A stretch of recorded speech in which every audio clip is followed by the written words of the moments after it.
చలో నెక్స్ట్ కొత్త వార్తలు ఏమున్నాయో చూద్దాం. ఇవన్నీ చదివిన వార్తలే. ప్రభుత్వం కూలుతుందన్న వాళ్ళు ఇప్పుడు ఎక్కడ?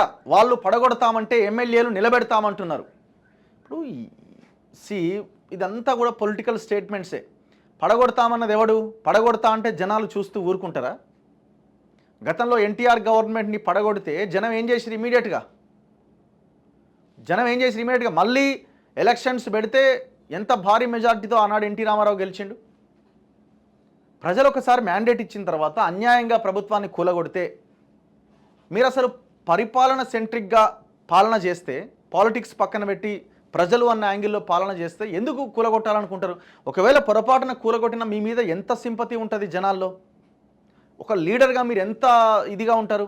సరే, కొంతమంది అనుకుంటుండొచ్చు పాలిటిక్స్లో ఇవన్నీ కామనే, మరి మీరు ఎందుకు గవర్నమెంట్ నిలబెట్టుకోలేకపోయారు, అది మీ ఫెయిల్యూర్ అని కూడా కొంతమంది అంటుండొచ్చు. కానీ ప్రజల్లో ఆ రకమైన అభిప్రాయం ఉండదు కదా. అసలు కూలగొడతా అని కేసీఆర్కి ఏముంది ఇంకా కూలగొట్టడానికి? ఇప్పుడు ఏం చేశారు? మొత్తం అందులో ఉన్న ఎమ్మెల్యేలు అందరినీ లాగుతున్నారు. వాళ్ళు నిలబెడతామన్నది ఏం లేదు. వీళ్ళే వచ్చేయండి అంటే వాళ్ళు ఎప్పుడు పిలుస్తారా రెడీ? వాళ్ళు ఏముంటుంది? గతంలో ఏ ప్రభుత్వం అధికారంలో ఉంటే ఆ ప్రభుత్వంతో ఉంటారు. ఎందుకంటే వాళ్ళకి సంబంధించిన ఆస్తులు, ముఖ్యంగా గ్రేటర్ హైదరాబాద్ చుట్టుపక్కల గ్రేటర్ హైదరాబాద్లో ఉన్న ఎమ్మెల్యేలు అయితే మొత్తం వాళ్ళు చెరువులు, భూములు, నాలాలు, ఇవే వాళ్ళ దందా అంతా. సో వీళ్ళంతా ఎవడు అధికారంలో ఉంటే వాళ్ళకి పోవాల్సిందే, ఇంకా తప్పదిగా. రేపు గూడెం హైపాల్ రెడ్డి అయినా, ప్రకాష్ గౌడ్ అయినా, అరకపూడి గాంధీ అయినా, వివేకానంద గౌడ్ అయినా, ఇంకెవరైనా, మల్లారెడ్డి అయినా, మల్లారెడ్డి అల్లుడైనా, ఉప్పల్ ఎమ్మెల్యే అయినా, ఇంకో ఎమ్మెల్యే అయినా, వాళ్ళ ఆస్తులు కాపాడుకోవాలంటే అధికార పార్టీలో ఉండాల్సిందే. జర్రైట్లు డోర్ తీయంగానే రెడీగా ఉన్నారట. వీళ్ళు డోర్ అవతల ఎవరు లేడు, మనం ఎన్ని కిలోమీటర్లు నడుచుకుంటూ పోయి గుంజుకురావాలని అనుకున్నారు. వీళ్ళు డోర్ ఓపెన్ చేయడం వల్ల డోర్ సాటుకే ఉన్నారు అంతా. ఈయన నూకి లోపలికి వస్తున్నారు. సిచ్యువేషన్ అంత భయంకరంగా ఉన్నది. ఎవరు వీళ్ళంతా? అంత దొంగలే. ఇప్పుడు ఆ దొంగలను తీసుకొని వాళ్ళు నిలబెడతామంటున్నారంటే ఏం నిలబెడతారు? మొన్న కేసీఆర్, ఇవాళ నువ్వు, రేపు ఇంకొకరు. ఏం లేదు అక్కడ. తెలంగాణ అభివృద్ధి కోసమే కాంగ్రెస్లో చేరుతున్నారు. ఆనాడు కేసీఆర్ కూడా ఇదే మాట అన్నాడు. ఆనాడు కేసీఆర్ కూడా తెలంగాణ అభివృద్ధి కోసమే, తెలంగాణ పునర్నిర్మాణం కోసమే మా పార్టీలోకి వస్తున్నారన్నారు. అప్పుడు మీరేమన్నారు? ఇవాళ మీరు తెలంగాణ అభివృద్ధి కోసమే కాంగ్రెస్లో చేరుతున్నారు అంటున్నారు. మరి ఆనాడు అదే కాంగ్రెస్ ఎమ్మెల్యేలను తీసుకున్న కేసీఆర్ ఈనాడేమంటున్నాడు? ఇది అన్యాయం అంటున్నాడు. అప్పుడు మీరు అన్యాయం అన్నారు. ఇది కరెక్ట్ అని మీరు ఇప్పుడు అంటున్నారు. అన్యాయం అని ఆయన అంటున్నాడు. ఏం పాలిటిక్స్ ఇవి? చెత్త పాలిటిక్స్. కాకపోతే ఏ గూట్లో చేయి పెట్టినా అప్పుల కాగితమే కనిపిస్తోంది. ప్రతి నెల వడ్డీలే 7,000 కోట్లు చెల్లించాల్సి వస్తోంది. మహేశ్వరాన్ని మరో న్యూయార్క్ లాగా అభివృద్ధి చేస్తాం. చదువు ద్వారా బలహీన వర్గాలు పాలకులుగా ఎదగాలి. స్థానిక సంస్థల ఎన్నికల్లో ప్రచారం చేయకపోతే ఎంపీలు, ఎమ్మెల్యేల ఉద్యోగాలు ఉండవు.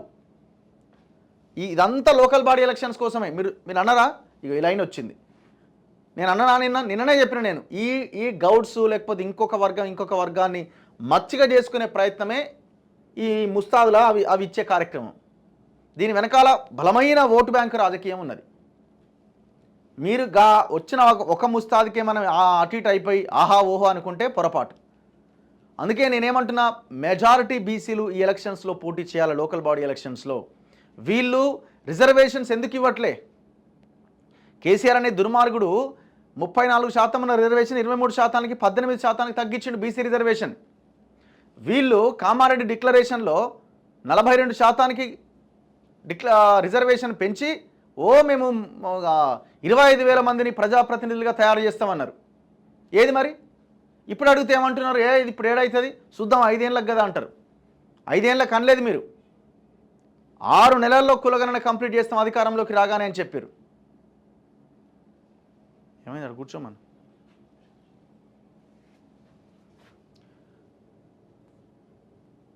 హయత్ నగర్ వరకు మెట్రో రైలు విస్తరణ, సీఎం రేవంత్ రెడ్డి. గీత కార్మికులకు కాటమయ్య రక్షక కవచాల పంపిణీ. నేటి నుంచి ఆన్లైన్లో సీఎంఆర్ఎఫ్ సాయం కోసం నేరుగా దరఖాస్తు చేసుకునే అవకాశం. 3 నిమిషాల్లోనే దరఖాస్తు సమర్పించే వీలు. ఆన్లైన్లో 4,000 ఆసుపత్రులు అందుబాటులోకి. లోతైన విచారణ తర్వాతే సీఎంఆర్ఎఫ్ సాయం. ప్రభుత్వాన్ని పడగొడతామని అచ్చొచ్చిన ఆంబోతుల్లా బీఆర్ఎస్, బీజేపీ వాళ్ళు అంటే మేము నిలబెడతామని ఎమ్మెల్యేలు ముందుకొస్తున్నారు. తెచ్చుకున్న తెలంగాణను అన్ని రంగాల్లో అభివృద్ధి చేసే సర్కారుకు అండగా ఉంటామంటున్నారని ముఖ్యమంత్రి రేవంత్ రెడ్డి అన్నారు. సర్కారు పనైపోయిందని, కూలిపోయిందని అన్న వాళ్ళు ఇప్పుడు ఎక్కడున్నారని నిన్న రేవంత్ రెడ్డి మాట్లాడిండు.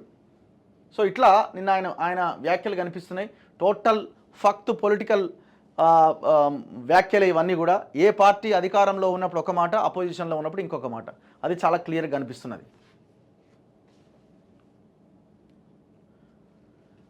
అనర్హ లబ్ధిదారుల నుంచి రికవరీలు వద్దు, అసెంబ్లీలో చర్చలు అయ్యాకే రికవరీకి మార్గదర్శకాలు, ప్రభుత్వ పథకాల లబ్ధిదారులకు సంబంధించి కలెక్టర్లకు సీఎస్ ఆదేశాలట. ఇది అయ్యేది లేదు, పోయేది లేదు. అసలు స్టార్ట్ చేసింది ఎవడిది? ఇప్పుడు రైతు బంధు అనర్హులకు ఇచ్చినా వాళ్ళ నుంచి రికవరీ చేస్తాం అంటున్నారు. వాడు తీసుకునే ఖర్చు పెట్టి అయిపోయాయి, వాడు ఎందుకు ఇస్తాడు? పెన్షన్లు అనర్హులకు ఇచ్చినా వాళ్ళ నుంచి రికవరీ చేస్తామంటే ఎట్లా? నువ్వు ఫస్ట్ ఆ అనర్హుడికే ఇవ్వడం నీ తప్పు. రేపు పొద్దున కోర్టుకు పోతే కోర్టు ఏమంటుంది? మరి నువ్వు ఎందుకు ఇచ్చినావు అంటది. ఇది అయ్యే పనా? అయ్యే పని కాదని మేము ముందు నుంచి చెప్తున్నాం. మళ్ళీ ఇప్పుడు నిన్నట సీఎస్ మళ్ళీ ఆదేశాలట దానికి. ఇప్పుడే రికవరీకి ఆదేశాలు ఇవ్వకండి, అసెంబ్లీలో డిస్కషన్ చేసిన తర్వాత గైడ్లైన్స్ రూపొందిస్తామని. అంత డ్రామా ఇది. ఎలక్షన్స్ కోసమో లేకపోతే దాని నుంచి బయటపడడానికి వేస్తున్న డ్రామా.